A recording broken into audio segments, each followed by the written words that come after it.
nous avons parlé, évidemment, nous sommes dans l'année du COP africain, du COP 27 qui serait abrité par l'Égypte. En allant vers ce COP, nous savons, comme a dit beaucoup des intervenants, l'Afrique a subi un choc énorme, Covid, pandémie sanitaire, évidemment avec la crise d'Ukraine, une crise sur les prix d'engrais, des entrants et du fuel, mais la crise climatique reste avec nous. Avec toutes ces autres crises qui sont en dessous, nous aimerions avoir trois choses. Première, un prix de carbone transparent, équitable et vérifiable. Nous aimerions que toute institution qui est en train de mettre en place des conditions de gouvernance du prix de carbone soient accompagnées aussi avec des institutions africaines à la tête de ces conversations.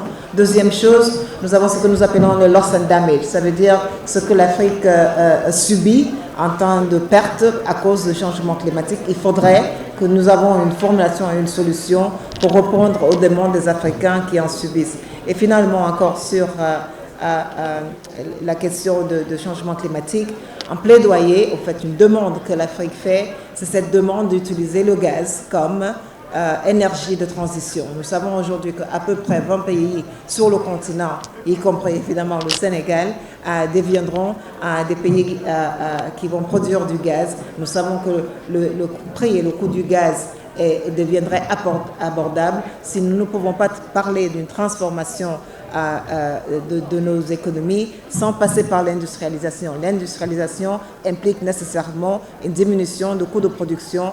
Utiliser le gaz va diminuer nos coûts de production. Donc nous demandons et nous avons appelé à la communauté internationale d'accepter que le gaz soit un fuel de transition pour notre continent. Promouvoir la ZLECAf, la zone de libre-échange africain continental.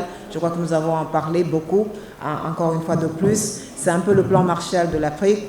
Nous avons vu qu'avec la ZLECAf, nous pouvons avoir une augmentation assez conséquente dans les infrastructures, l'investissement dans l'infrastructure routière, maritime, portuaire et aérienne qui vont nous faciliter la tâche et évidemment créer un peu plus d'emplois. Et finalement, nous avons parlé de toute la gouvernance interne.